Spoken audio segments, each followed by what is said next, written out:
Hi, I'm Andrew Griffin. I'm Technology Editor here at The Independent. We asked you to send in any questions you have about Apple's Vision Pro headset. So after years of rumours, this week Apple finally revealed what it calls Vision Pro, which is an augmented reality headset that it says is the future of computing. I used all of that and more this week, so let's see what you're asking.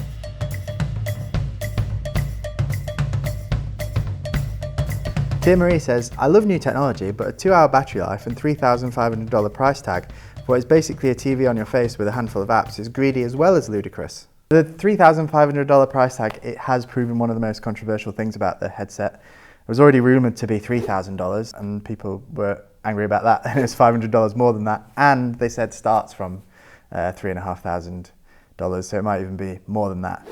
Apple's argument, at least as it appears so far, might be that you can get one instead of all sorts of other very expensive things that might add up to even more than $3,500, like a TV, a gaming console, a high-powered PC, all that sort of thing.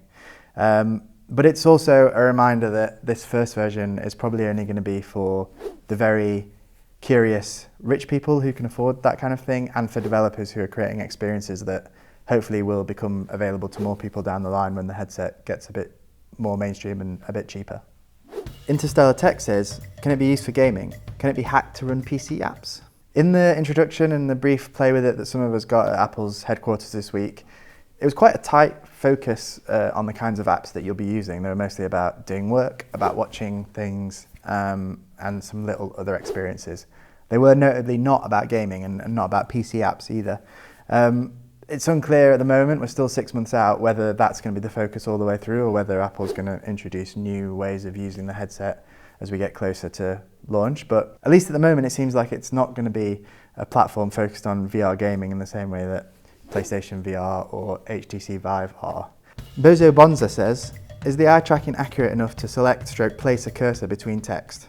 I didn't actually try and select any text when I was using the headset, but the eye tracking is incredibly accurate to the point that it's almost a little bit creepy. You're looking around and the cursor moves everywhere you're going, and it seems almost as if it's anticipating where you're looking before you even do it. That's important because that's the main way that people are going to interact with this. The two ways of controlling it are looking around, which is the equivalent of moving the mouse around, and then a little kind of bringing your fingers together to click.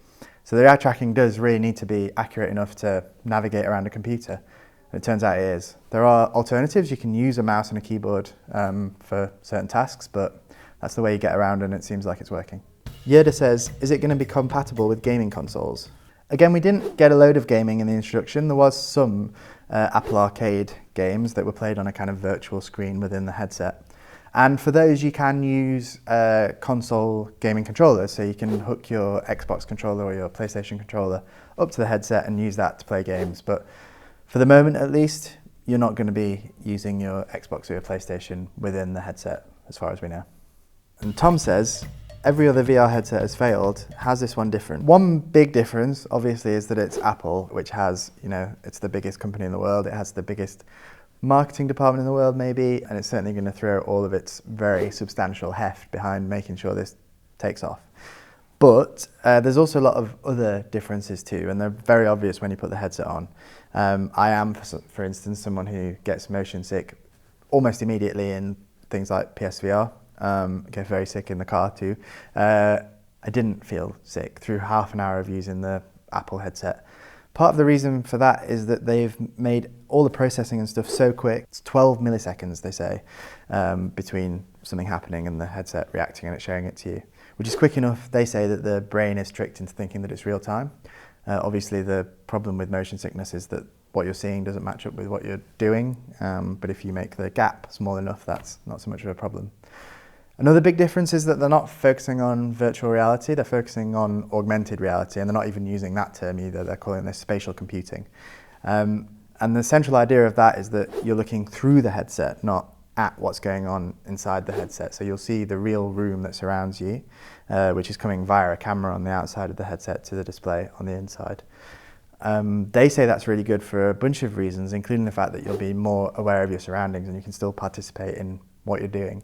Charlie says, should I pick up version 1 or is it worth waiting? It was notable that even in Apple's introduction, they were talking as much about this as a kind of platform for the future as they were about the specific headset that we saw this week and that's going to be released at some point next year.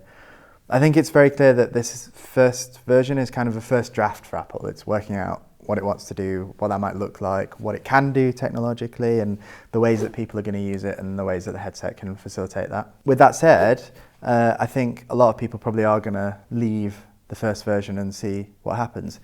That is often the case with Apple's hardware. The iPhone's a massive success today, obviously, but the first version sold in relatively modest numbers, and that was true of the Apple Watch, true of the iPad. Apple is often talked about as if it's kind of this perfect company, but actually it likes to put stuff out there, see how people use it, change the idea of the product accordingly, and see what it can do that's better.